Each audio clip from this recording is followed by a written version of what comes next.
Welcome to Politics and Psychology. Today we are discussing Holocaust Not Slavery. In the last episode, we discussed H.R. 6090, which is H.R. House of Representatives 6090, and this was a bill called the Antisemitism Awareness Act of 2023. In May of 2024, it did pass the House and is currently still with the Senate.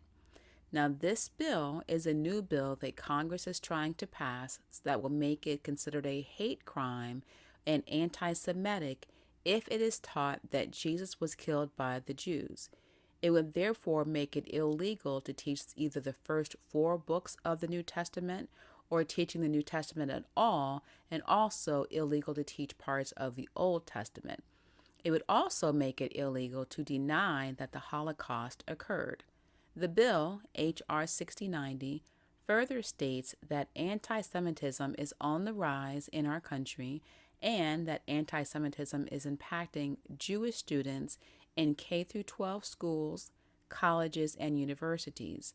Therefore, the bill is meant to protect the present-day Jewish descendants of Holocaust survivors, as well as all Jewish persons alive today, and it's also meant to preserve and to promote the history of the Holocaust. So, inspired by this proposed bill, many states and local school boards have already proposed a state law that will require Holocaust education in all public schools. So this means that it would make it a legal mandate to teach the Holocaust in all public schools from kindergarten through 12th grade. It would also make it a law that the State Board of Education could withhold funding from any schools that don't provide Holocaust education. At the same time, there are also many states and school boards that are voting to remove African American history in general and the teachings of slavery specifically. In multiple instances, it's the same school boards that are both requiring Holocaust education and simultaneously prohibiting curriculum on slavery. In both legislation, such as the Antisemitism Awareness Act, H.R. 6090, and in both local and state school board decisions, the justification for the dual approach is that requiring teaching and remembering of the Holocaust is to, quote, protect Jewish students and to promote awareness of events significant in Jewish history. Then in contrast, the justification to ban education on African American history is because the teaching of slavery is, quote, divisive, end quote. So let's have a historical review, a quick one. The Holocaust was the government-sanctioned persecution and mass murder of millions of European Jews by the German Nazi regime between 1933 and 1945. The slavery in America was also government sanctioned, and also with the murder of millions of persons, and in this case, captured Africans, and this occurred between 1619 and 1877 approximately. In both the Holocaust and American slavery, millions died in both instances, and in both the Holocaust and American slavery, one race was oppressed by another race. Now let's get into the major differences. The first one is that for the Holocaust, European Jews were mass murdered, while enslaved Africans in America were murdered either individually and as families, and sometimes as individual communities. But it does not affect the fact that millions died in both events. Another major difference is that, 2, the Holocaust lasted for approximately 12 years, and the enslavement of Africans lasted for approximately 246 years. 3, another difference, is that while oppressed Jews were forced to work in labor camps, the German economy did not rely on their forced labor of the Jews to build the German economy. Also, although the German government benefited from exploiting the captive Jews, individual German families did not. In contrast, the American economy relied heavily upon African slave labor to build its wealth, not only for our government, but also to create wealth for individual families, with many of these families having used slavery to obtain generational wealth and what we now call old money. I did do a previous episode entitled Bootstraps, and I outline several institutions, whether it's an Ivy League school or corporations or brands, that were only able to exist because of their profit that they derived from exploiting slaves or through slave labor.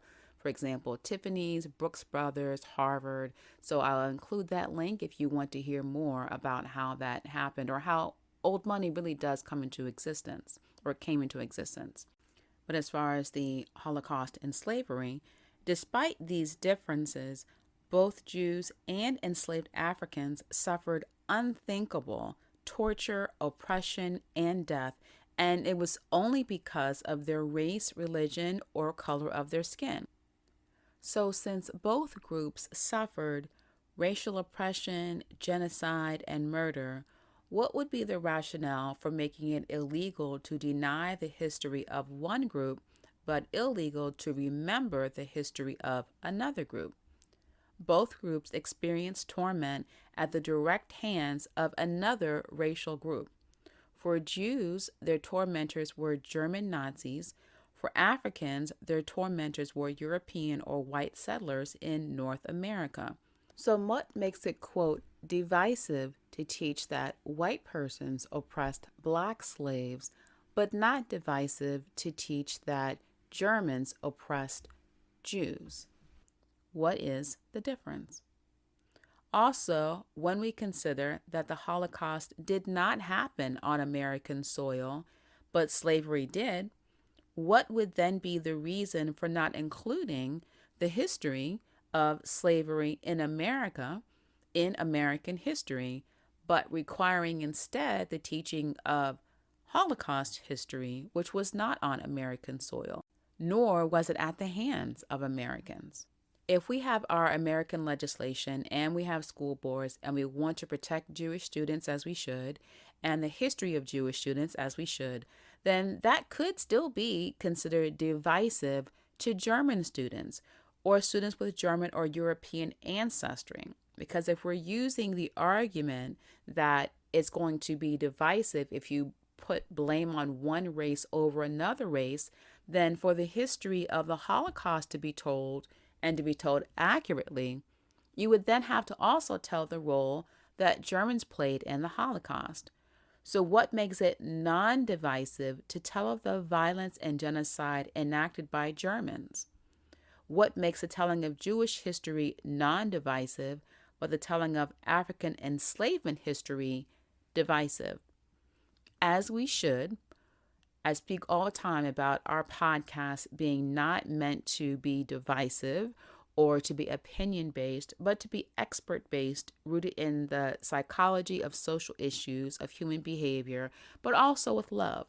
Because we want to understand how can we become better by not being so emotional, but looking at facts instead, and therefore being unbiased in not only our perception of social challenges or controversial issues, but also unbiased in our solutions for these problems that we are facing as a society. So when we look at arguments about what's divisive history and what's non-divisive, we all should care about protecting the victims of atrocities such as the Holocaust. And the proposed anti-Semitism bill and similar proposed policies, as well as newly enacted school education policies, they use this as a justification to promote the education requirement for Holocaust history.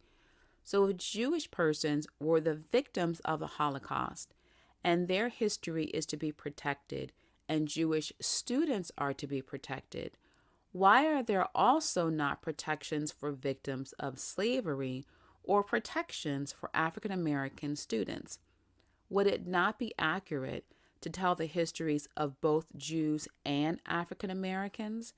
Would it not be accurate to protect both races and both student populations? But this is not what's happening in many of our colleges and definitely in some of our K through 12 public schools. In fact, it's the polar extreme that is happening. specifically, whereas it would be illegal to deny that the Holocaust happened and punishable through the withholding of federal funds if a school did not teach the Holocaust, it would be on the opposite end illegal to teach African American history, to teach slavery in America, and schools would be punished for teaching this part of history. So again, what is the difference objectively? Also, many of the political leaders and school board officers state in their justifications that slavery is in the past and that African Americans should just move on, stop bringing up old wounds, and just get over it. While at the same time, those same leaders are fighting for the remembrance of Holocaust history. But if we apply the same argument that teaching slavery is harmful, that it happened in the past, and that Black students need to get over it and move on, shouldn't that same argument also apply to Jewish students? So if we just look at the numbers and looking at the facts objectively, not emotionally, we can see that whereas the Holocaust was endured for 15 years, slavery was endured for almost 250 years.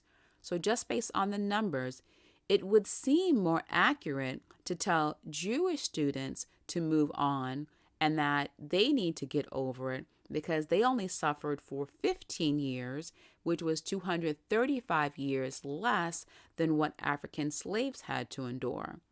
But of course, that would never happen. So we would have to ask ourselves, why?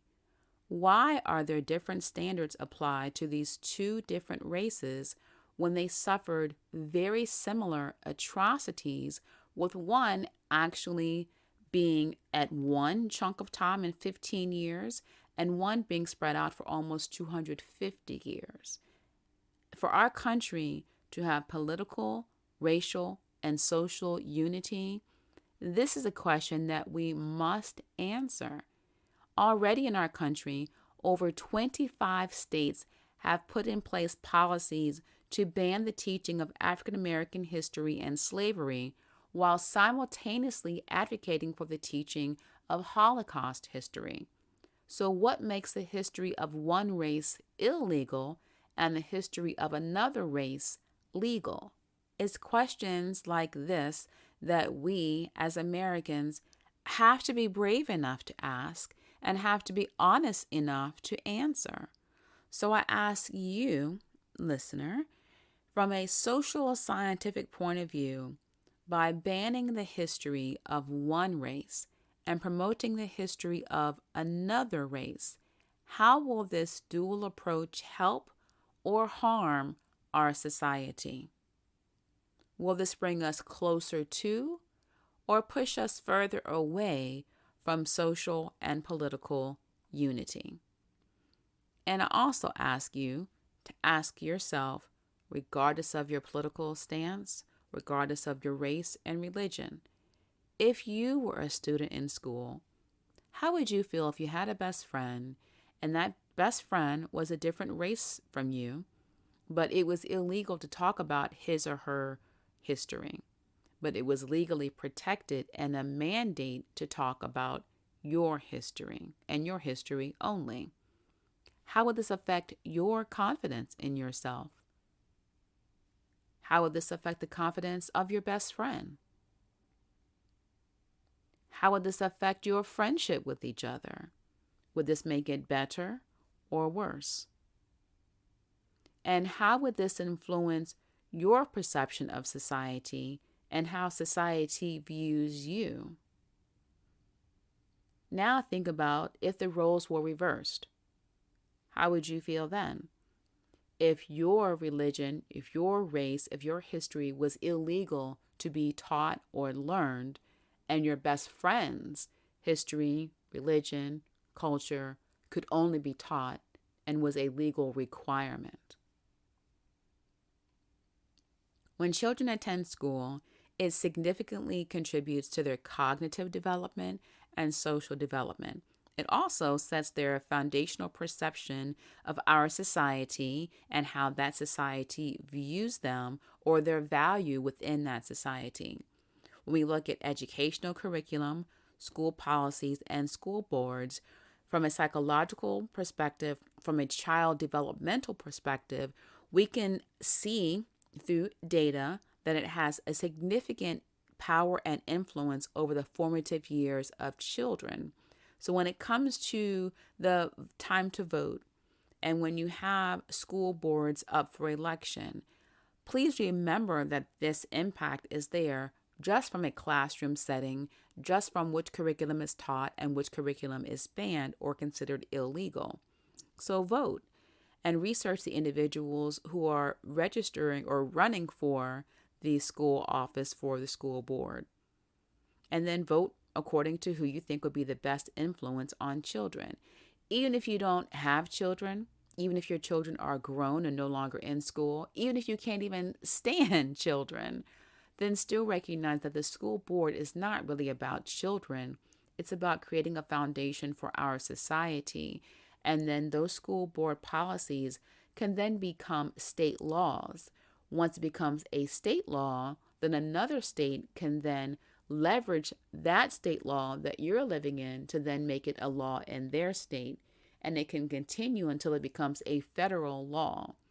And so you're thinking, it may only impact, ABC Elementary on this, ABC street, when it really can impact the whole country that we live in.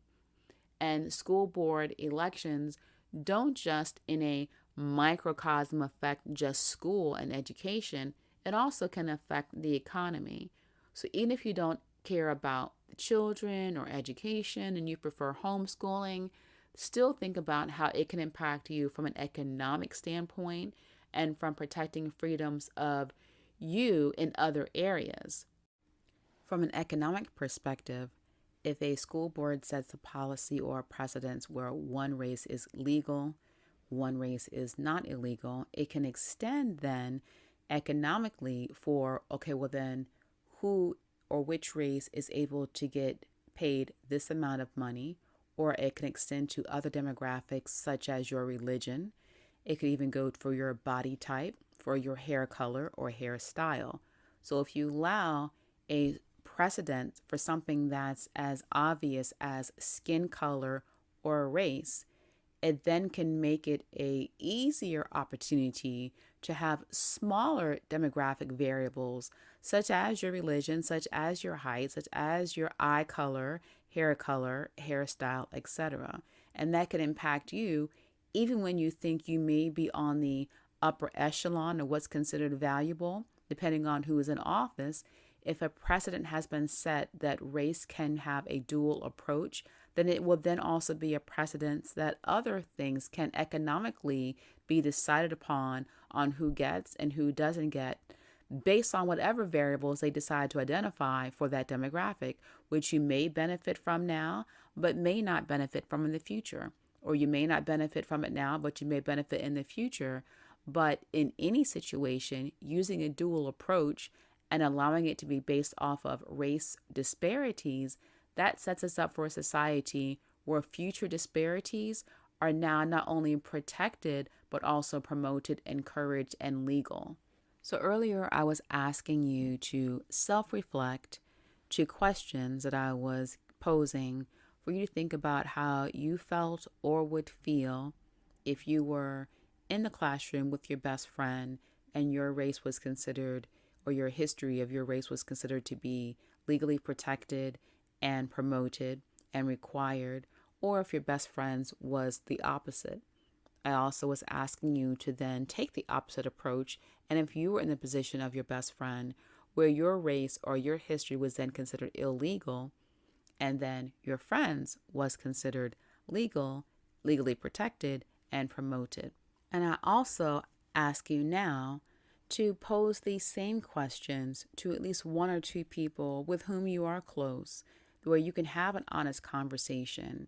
But when you have the conversation, approach it not from an emotional standpoint, but from an objective standpoint of just gathering information and seeing, well, what would be equality, or what would be justice, what would be fair, whether I am benefiting or not.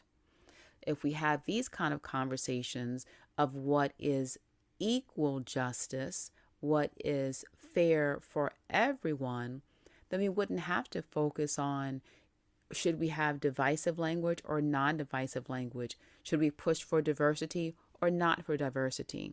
Because if we're being fair in all that we do, and if we're not being self-serving, the fairness, the equality, and the equal justice can help us accomplish goals toward the unity, toward the political unity that we all would be able to thrive from in our economy and in our country. So I encourage you to continue self-reflection of answering these questions, seeing what other questions may come up for you, and also to have these conversations with your friends. But of course, as always, remember to have the conversations using a scientific approach, an unbiased approach, a non-emotional approach, but use the one emotion of love. Walk the path of life. And if you run to